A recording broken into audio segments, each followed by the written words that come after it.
Bonsoir. Les bombardements sur Gaza atteignent leur 40e jour et rien ne change pour les Palestiniens. Beaucoup de choses changent pour ces Gazaouis, comme certains aiment à les appeler, pour les dissocier petit à petit de l'ensemble des Palestiniens, comme si les Gazaouis sont venus d'une autre planète.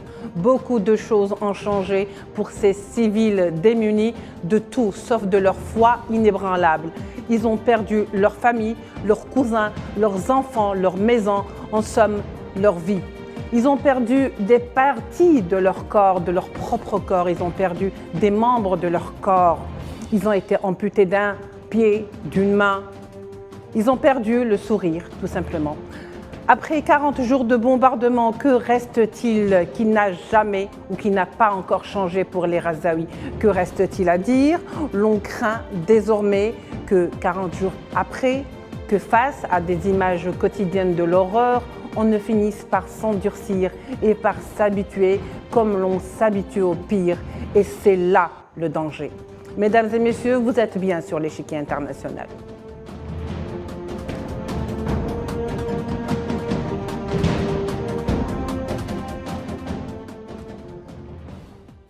Bonsoir à nouveau. Nous accueillons ce soir avec beaucoup de plaisir Jacob Cohen, militant antisioniste et écrivain de plusieurs ouvrages dont Le Printemps des Sayanim. Monsieur Jacob Cohen, bonsoir. Merci d'avoir accepté notre invitation. Bonsoir et merci pour l'invitation. C'est un plaisir. Le plaisir est partagé, Monsieur Jacob Cohen. Nous accueillons également dans un petit instant Gilles Devers, avocat au barreau de Lyon. Il est également l'avocat du Front Polisario. Il est le fervent défenseur des Palestiniens et de la cause palestinienne. D'ailleurs, il est l'un des initiateurs de la pétition qui a été signée et qui sera soumise à la Cour pénale internationale pour crimes de guerre contre les coupables de ce génocide sur Gaza. Pour commencer d'abord avec vous, Monsieur Jacob Cohen, alors 40 jours après, oui. Est-ce qu'aujourd'hui, après tous ces bombardements, rien n'a été épargné, ni l'humain, ni la pierre, ni l'animal, au fait rien?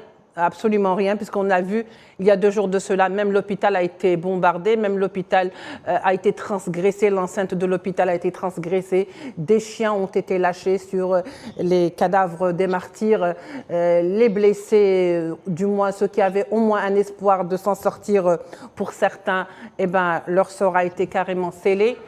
40 jours après, qu'y a-t-il lieu de dire ou de faire? Est-ce que c'est le moment de faire un bilan, de prendre du recul, de prendre une décision peut-être, que la communauté réagisse? Alors, il semble, en tout cas, je l'avais, disons, suggéré, mon intuition était qu'il n'y aurait pas de nettoyage ethnique total de Gaza parce que ça aurait donné lieu à une intervention du Hezbollah, de l'Iran, peut-être de la Turquie. Et donc, a priori, disons que Israël se contenterait, entre guillemets, se contenterait de faire un nettoyage partiel dans la moitié nord de Gaza, de détruire pratiquement toutes les institutions. Ils ont détruit l'université, ils ont détruit le Parlement, ils sont en train de détruire les hôpitaux. Enfin, donc, ils détruisent toutes les infrastructures de base. Les infrastructures énergétiques, spirituelles, culturelles. Et donc, il y aura, il semble que l'emprise va se resserrer autour de Gaza, de ces tunnels, de ceux qui restent des résistants du Hamas. Et malheureusement, je crois que le rapport de force est tel, et puis l'impunité d'Israël est totale. Ça veut dire qu'on leur a donné un chèque en blanc, mais disons sans aller trop loin. C'est-à-dire trop loin, c'est-à-dire que la communauté internationale ne voulait pas voir 2 millions ou 2,5 millions de réfugiés s'installer dans le Sinaï. C'est pas qu'elle voulait pas le voir, mais en tout cas, elle craignait, disons, d'allumer un conflit régional important et généralisé. Et apparemment, donc, on ne se dirigerait pas vers cette option. Mais par contre, il y a un resserrement un étranglement, voilà, qui est en Oui. train de se réaliser. Et malheureusement, je crois que ça va être dramatique.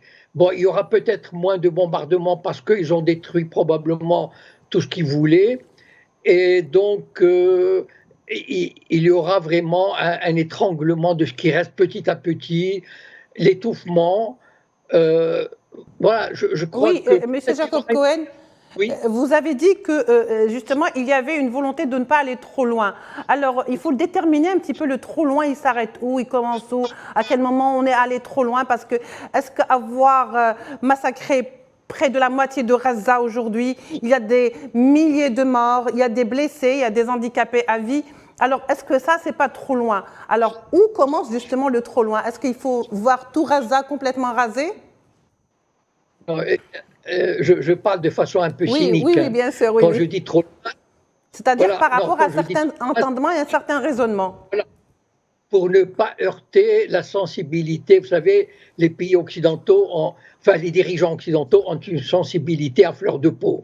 Voilà, donc ils acceptent bien les bombardements, mais ils ne voudraient pas voir un exode massif de 2 millions. Voilà, en fait. Oui, Donc trop loin, c'est ça. Et qui les aurait menés de toutes les façons à, à une explosion régionale, mm. ce qui semble pouvoir être évité à l'heure actuelle. Et donc, il y a une espèce, je crois qu'il y a même un ralentissement, enfin, relatif, hein. Donc, je parle toujours de façon un peu cynique. Oui, oui. Il y a un ralentissement, disons, des bombardements, puisque aujourd'hui, on voit bien, enfin, d'après les cartes que j'ai pu consulter, il y a un étranglement qui se fait pratiquement de tous côtés Mm. autour de Gaza, par la côte, par le sud, enfin la moitié, la Oui. frontière sud, le nord, l'est.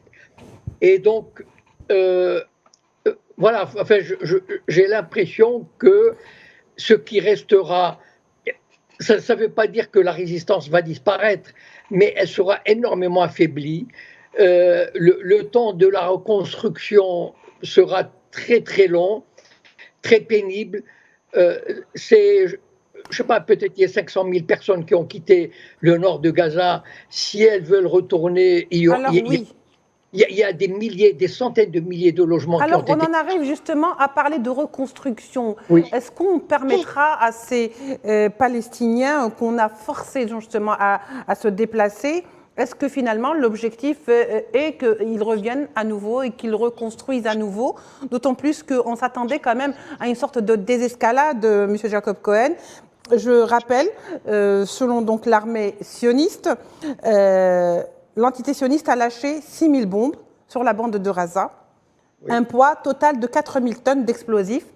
Oui. Et au lieu d'attendre des effets de désescalade, aujourd'hui, on parle même de l'utilisation éventuelle, des tentatives peut-être aussi d'intimidation, de bombes éponges, qui seraient donc très graves pour les tunnels. Et je rappelle, pour ceux qui ne le savent pas, peut-être que des bombes éponges, c'est pour détruire les tunnels, c'est-à-dire c'est une mousse qui va durcir pour boucher les sorties et les rentrées des tunnels. Et on parle bien sûr des tunnels de Hamas. Oui, oui. Bon, moi j'ai l'impression de toutes les façons, le problème, c'est que malheureusement, enfin, je vis en France, je vois comment dire, la propagande occidentale qui marche à plein, même s'il y a des résistances ici ou là et des avis divergents, mais malheureusement, 80% des médias, 80% de la classe politique, des partis politiques, etc., tout est fait pour défendre les Israéliens. Malheureusement, c'est une réalité. Et donc, la justice s'en mêle, toutes les institutions étatiques, gouvernementales sont mobilisées pour défendre les Israéliens. Et donc, les Israéliens vont mener, bon, on leur a dit, vous savez, les Américains leur ont dit d'utiliser des bombes plus petites. Regardez Macron, par exemple. Il avait tenté, il y a quelques jours, de dire quelque chose contre les Israéliens, et puis 2-3 jours après, il a été recadré. Et donc, il y a une pression énorme sur les classes politiques occidentales qui se soumettent, et il n'y a pas d'autre mot, honteusement, lâchement, parce qu'il y a aussi il y a un aspect, je crois qu'on n'a pas beaucoup souligné, Oui. c'est que l'Occident a un intérêt fondamental à ce que Israël récupère la souveraineté sur Gaza. Pourquoi? Parce qu'il y a des gisements exceptionnels de gaz qui ont été découverts il y a plusieurs années au large de Gaza et que l'autorité palestinienne a tenté de passer des contrats avec des sociétés, mais ces sociétés n'ont jamais voulu passer à l'action Oui. et l'exploiter. Pourquoi? Parce qu'elles avaient peur des Israéliens. Voilà. Oui. En fait, il y avait des menaces d'Israël, ne pas exploiter. Or, aujourd'hui, on sait très bien avec l'Ukraine, ce qui se passe avec l'Ukraine, etc., découvrir une zone exceptionnelle de gaz au large de Gaza, c'est-à-dire avoir la possibilité de fournir à l'Europe. C'est cynique tout ça, mais malheureusement c'est la réalité. Ça veut dire que, ok, on vous donne carte blanche, récupérez Gaza, et puis on va exploiter le gaz qui est nécessaire à l'Europe. Et Alors, donc, très bien. C'est un oui, point très important que vous venez de citer. oui, Récupérer Gaza ou vider Gaza, ou je ne sais pas comment on pourrait oui, on reste l'interpréter. souveraineté sur Oui, Gaza. voilà. Et on pourrait exploiter ce gaz, on pourrait vivre tranquillement et chacun trouverait donc Voilà. ses intérêts, aussi bien les régions, les pays de la région qu'Israël, que les États-Unis. Mais le problème, c'est que aujourd'hui, justement, quel est le prochain pas à faire, puisqu'on parle déjà en ce moment de qu'est-ce qu'on va faire après cette guerre. C'est-à-dire que déjà, on parle de l'après-Qassem. Que va-t-on faire de Qassem? C'est-à-dire qu'on choisit même l'autorité qui sera donc, qui va s'occuper de Gaza. Et où est-ce qu'on va mettre ces Gazaouis? Même si je n'aime pas l'expression. Bon, Est-ce qu'on va leur permettre de reprendre leurs terres? Est-ce qu'on va leur permettre de reprendre leurs habitations complètement détruites? je ne crois pas. De toutes les façons, si les Israéliens, à mon avis, ils vont tenter de réduire de manière, comment dire, progressive la population de Gaza. Bon, il y aura probablement un accord, peut-être un accord avec l'Égypte pour, mettons, 200 000 ou 300 000 Gazaouis. Disons, c'est pas trop visible. Après, les conditions seront telles que, vous savez, en Cisjordanie, par exemple, le régime sioniste s'accorde très bien avec l'existence de 2 millions de Palestiniens. Pourquoi? Parce que beaucoup d'entre eux, toute l'économie de Cisjordanie, de l'occupation sioniste de 800 000 colons, la main-d'œuvre vient des Palestiniens. Donc en fait, on peut très bien. Vous savez, avant les événements, enfin cette guerre, il y avait au moins 15 à 20 000 Gazaouis qui allaient travailler en Israël. Et donc, si les Israéliens soumettent cette population à la rendre docile, à la faire travailler, à la faire habiter dans des quartiers, etc., mais en reprenant la souveraineté sur les énergies, sur les principales voies de communication, ça peut arranger les Israéliens, disons, et on créerait une espèce d'autonomie partielle, comme ça, de Oui. population qui servira les intérêts des Israéliens, des Égyptiens. Le modèle de Cisjordanie, quelque part. Voilà, voilà. Oui. Très bien, monsieur Jacob Cohen. Alors, aujourd'hui, il y a eu quand même cette position française qui n'est pas dans ses habitudes traditionnellement très équilibrée lorsqu'il s'agit de la question palestinienne par rapport donc à la colonisation sioniste. Aujourd'hui, la France, par son président, change complètement de cap, du moins le cap qu'on lui connaissait auparavant, et ce qui a poussé un peu certains diplomates qui ont donc fait une lettre collective pour dénoncer justement, si vous voulez, cette distanciation dans la position donc de Macron, qui est complètement, je dirais, très pro-sioniste. Et donc, est-ce que ce n'est pas finalement c'est un désaveu à la politique macroniste aujourd'hui concernant cette question palestinienne? Je n'irai pas jusque-là, c'est-à-dire j'aurais bien voulu, mais en fait, bon, euh, d'abord, c'est une fuite. Apparemment, d'après ce que j'ai pu savoir, il y a eu un courrier de quelques diplomates.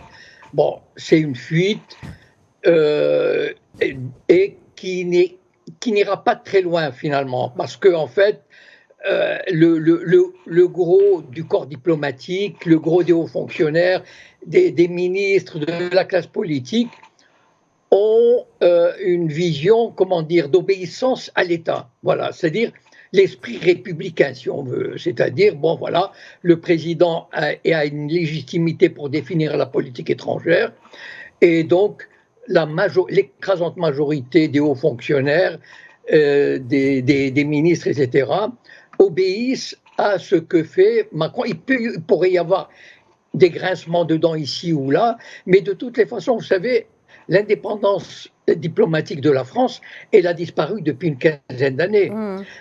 Lorsque Sarkozy a réintégré l'OTAN, lorsque Sarkozy a été chargé par l'Amérique de bombarder la Libye, etc., je veux dire, on a vu avec l'Ukraine, l'Europe en général et la France en particulier n'ont aucune politique étrangère indépendante. L'Europe même, elle adopte une politique étrangère contre son propre intérêt, par exemple avec les sanctions contre la Russie, qu'elle paye très cher pour faire plaisir aux Américains. Et donc, l'indépendance diplomatique et politique de la France et de l'Europe, c'est un mythe qui appartient au passé. Voilà. Oui, alors très bien. Alors, il y a aussi des déclarations du président Macron qui sont un petit peu, quelque part, provocatrices, ces déclarations, puisque, je le cite, il a lancé un appel aux pays occidentaux pour des aides donc aux pays dits vulnérables entre guillemets du Moyen-Orient qui doivent bénéficier de l'aide financière internationale pour ne pas être entraînés, et je cite toujours ces propos, dans le conflit. Au fait, on ne voudrait pas que certains pays soient entraînés dans le conflit. Une façon de dire aussi, il faut laisser les Palestiniens, c'est-à-dire il faut casser du Palestinien sans que personne n'intervienne. Quelque part, c'est un petit peu ça.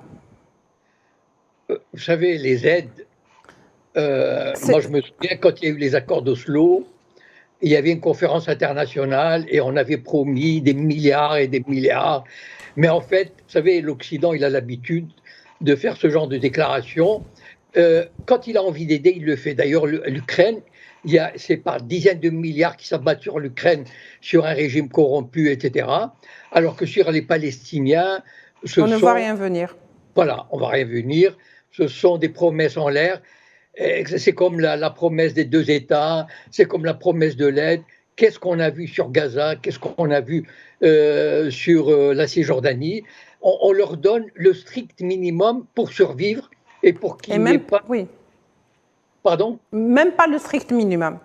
Oui, oui. Et si, vous savez à Gaza, il y a des diététiciens israéliens qui ont calculé le nombre de calories nécessaires pour le maintien en vie des Gazaouis. Et c'était 2200 calories par jour par habitant. Et donc, il laissait rentrer toutes ces dernières années pas plus de 2200 calories par habitant. Et donc, finalement, pour éviter une catastrophe humanitaire, parce que ça serait mal vu, hein, comment dire, ce sont pas les scrupules qui les étouffent, mais ils s'arrangent pour maintenir un certain style de vie, et de temps en temps, d'ailleurs, vous savez, les bombardements aujourd'hui sont terrifiants, mais chaque année pratiquement, il y a eu en 2014, en 2018, en 2006, etc., il y a toujours eu des bombardements plus ou moins massifs, mais c'est vrai que ça n'avait pas atteint aujourd'hui l'importance. Et moi, je pense que c'est lié d'abord au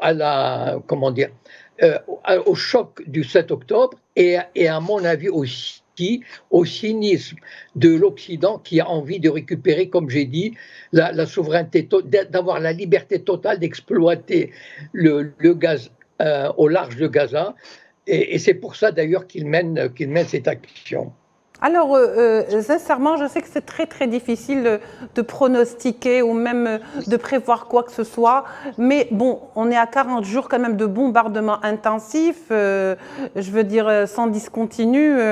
Ils pilonnent pratiquement Gaza et journellement, quotidiennement, pilonnés par des bombes sionistes. Il y a Mordechai Marcel Azoulay qui, dans son bulletin journalier, dit avec beaucoup d'émotion, 40 jours de captivité pour nos otages. Je le cite, il parle des otages collants détenus par le Hamas. Nous ferons tout pour les ramener. Alors, tout, ça veut dire quoi? Parce que de toute façon, on sait très bien qu'il ne s'agit pas de tout faire pour les ramener, mais il s'agit d'établir des liens de dialogue pour tenter de les ramener si vraiment il y avait une volonté de les ramener. Alors, 40 jours pour des otages, il les compte jour pour jour, mais il ne compte pas ces mêmes 40 jours d'enfer pour les Palestiniens.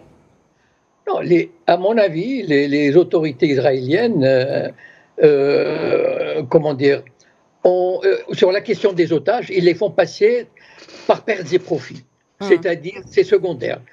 Vous savez que de toutes les façons, il y a une doctrine qu'on appelle, je crois, la doctrine Hannibal. Enfin, peut-être je me trompe, mais je crois que c'est ça. On vérifiera, oui. C'est-à-dire que, vous savez, la hantise des Israéliens, c'est d'avoir un prisonnier détenu par le Hamas. Parce qu'ils l'ont payé très cher en 2010. Avec Gilad Shalit. Voilà. Et donc, il y a une doctrine qui dit que il est préférable de tuer l'otage avec ses ravisseurs ou sans les ravisseurs, plutôt que de les laisser. D'ailleurs, c'est ce qui s'est passé un peu le 7 octobre. D'Israéliens ont été tués par les forces de l'ordre le 7 octobre, voilà, plutôt que de les laisser repartir, plutôt que de prendre le risque même qu'ils repartent avec le Hamas.